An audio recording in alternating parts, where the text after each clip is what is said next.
So I'm going to try to wing this, try to wing it because I have to explain things. And I knew that ego was a prime target today.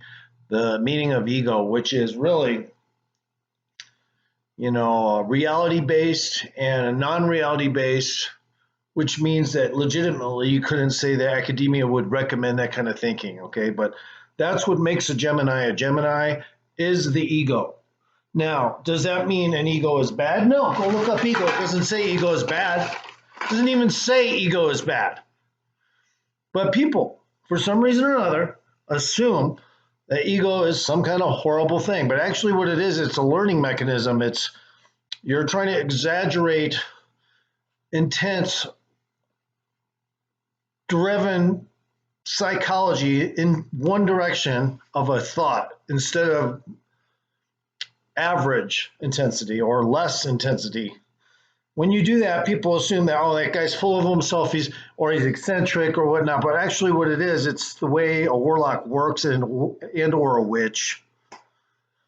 We use a magnifier to expand the capabilities of the human being. And now a lot of people go, well, I'm not seeing extensive benefits there financially. And it's like, oh yeah, well, I own my own house. So any other questions? And then, don't worry about it.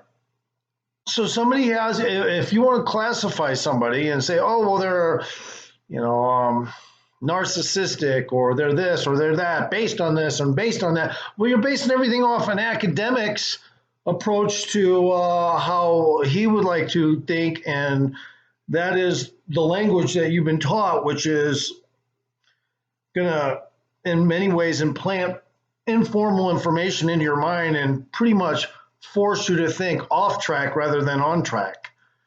So an ego is devised to overcome that, like building a bridge over all the bullshit. And it also suffices to make the individual way more powerful inside.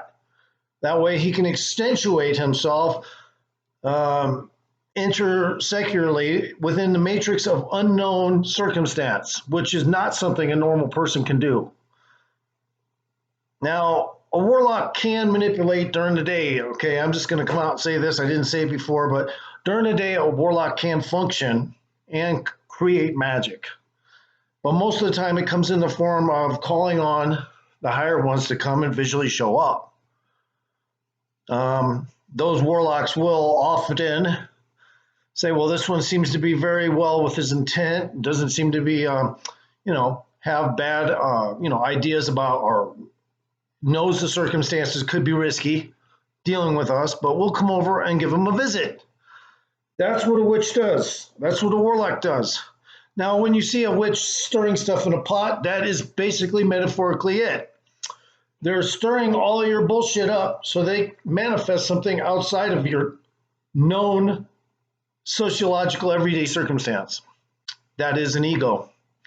An ego is not evil. An ego actually causes you to become more powerful, more smart, smarter, not smart turd, but smarter. All right. People will say, well, you're fucking obviously mentally fucking ill. And it's like, well, all right, take your red or blue pill then. Fuck off. Okay, I got much more than red and blue pills here. All right. I don't have two choices. I have multiple choices. See, the government wants you to make a simple answer to 9/11. The government wants you to just, come and obey. Okay. Listen to what they tell you in the media or wherever and just settle with it. And you'll be fine. And they'll pat you on the back metaphorically, or outside of your branch of knowledge. They're patting on you on the back and saying, yep, this one's dumb enough, he can pass. This one's dumb enough, he can pass. So look, it's an ego is good. It doesn't mean you're trying to belittle people, but by the same token, you don't think on their level. So is it a higher level? Yeah, because you're communicating with extraterrestrials.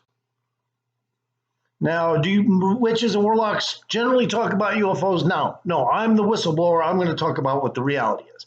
The reality is there's higher warlocks above us, and there's earthbound warlocks and witches.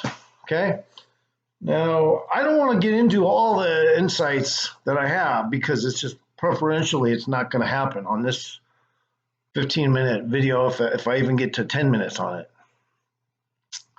But a warlock does feel human emotions and does feel sorry for people when circumstances aren't good and they're not bad people. And they may be misled, but it's on a path of, well, at least positivity and at least trying to make yourself happy every day, which is not something you can harm. You can't call somebody a jerk for that. So if somebody's homeless and they're just trying to get by, you can't possibly say they're bad people unless you know them in person. Okay, a warlock doesn't study other people by proxy. He's very bored of human beings. A witch is the same way. They don't care about human beings, but they can relate and they can connect conduit wise and relate that way like a human being and still feel the same way as a human being. Emotion, feelings for something else, someone else. And yeah, I think I'm going to keep this short and just leave it at that.